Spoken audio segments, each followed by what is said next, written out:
I am the Tofu Golem. Please enjoy the video. In this video, I will explain how to remove a Silverado steering wheel. First, ensure your safety by disconnecting the negative battery terminal. This crucial step prevents accidental airbag deployment and electrical shorts.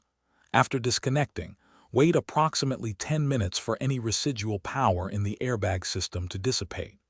Also, make sure your front wheels are perfectly straight before you begin, which helps with reinstallation alignment. Next, we'll tackle the airbag module. You'll find two small access holes on the back of the steering wheel. Using a small flathead screwdriver, gently push into these holes to release the spring clips holding the airbag in place. Once released, carefully pull the airbag module forward. Remember to disconnect the electrical connectors on the back of the module before setting it aside in a safe face-up position. With the airbag safely out of the way, your next step is to remove the large center nut that secures the steering wheel to the steering shaft.